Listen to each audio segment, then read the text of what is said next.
Welcome to the Explainer. We all use if-then statements every single day. But here's the thing. There's a really common logical trap that most of us fall into, and we don't even realize it. So today, we're going to expose that trap and show you how to think with absolute clarity. Okay, let's kick things off with a super simple promise, one we can all get our heads around. This is a basic if-then statement. The action, bringing an umbrella, depends entirely on one thing. It has to be raining. Seems pretty straightforward, right? But hang on a second. Does that work in reverse? Let's say you see me walking down the street with an umbrella. Does that automatically mean it's raining? Well, probably not. I might have brought it just in case, Or maybe the forecast just looked a little sketchy. And that right there, that's the heart of this logical trap. An if-then statement is a one-way street. Today, we're going to show you exactly what happens when you try to drive the wrong way down it, and more importantly, how to spot when other people are doing it too. So first, let's get our terms right. Let's take a closer look at that original if-then promise. See, in the world of logic, it's not just a promise. It's got a formal name. It's called an implication. So here's how that breaks down with our example. The first part, the if part, we call that P. That's our condition. It is raining. Logicians call this the antecedent. The second part, the then part, is Q. That's the result. I will bring an umbrella. And that's called the consequent. That arrow is key. It shows the promise only goes one way, from P to Q.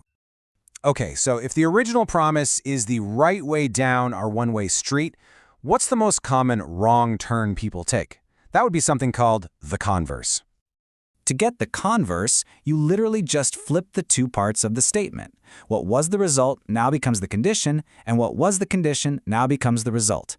It looks so simple, but this is exactly the logical mistake we were talking about.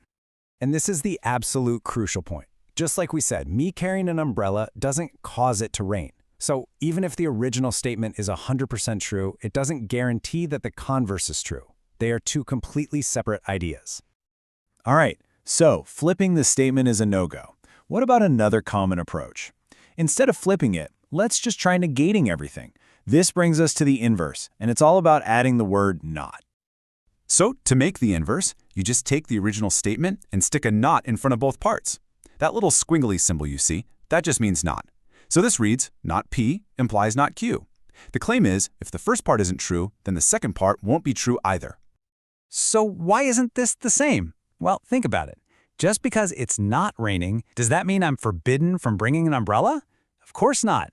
My original promise only covered what happens when it is raining. It said absolutely nothing about what I'll do when it's sunny or cloudy or anything else. And now for the main event, the contrapositive. While the converse and the inverse can't be trusted, the contrapositive is the original statement's true logical twin. It's the exact same promise, just said in a different way. Creating the contrapositive is a simple two-step move that kind of combines what we just learned. First, you flip the statement, just like you do for the converse. Then, you negate both parts, just like you do for the inverse. Let's see what that actually looks like. This new sentence means the exact same thing as our original promise. Just think it through for a second. If I made a promise to bring an umbrella when it rains, and you see me without an umbrella, what's the only possible conclusion? It can't be raining. Otherwise, I'd be breaking my promise. Yup, they are logically identical. They stand or fall together. If you break the original promise, you automatically break the contrapositive, and the other way around. If it's raining and I don't have my umbrella, well, I broke my promise. And in that same situation, the contrapositive is also broken, because I don't have an umbrella, but it is raining. See? They're locked together. Now, we've walked through this with our umbrella example, and it makes sense intuitively.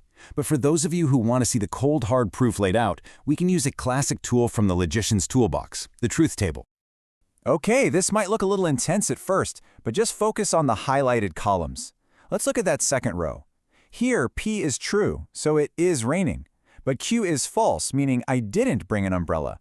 I broke my promise, right? So the implication column says false. Now look all the way over to the right.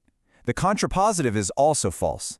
And if you look down the whole table, you'll see those two columns are a perfect mirror of each other. That's the visual proof they're logically identical. So, let's just boil this all down. The key thing to remember is this simple map. An implication is a one-way street. The converse and the inverse are different roads entirely. But the contrapositive? That's your logical ally. It's just a different way of saying the exact same true thing. All right, this is a totally fair question. You might be thinking, this is kind of neat, but is this just a nerdy logic puzzle? When am I ever going to use this? It matters everywhere. It's like having logical armor. It lets you spot when someone is using faulty reasoning. Think about advertising. Successful people drive our car.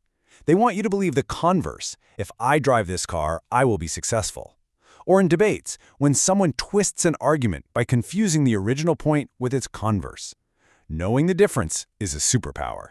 So, I'll leave you with this little puzzle. Is that second statement the converse, the inverse, or the contrapositive of the first one? And here's the real kicker. Is it necessarily true?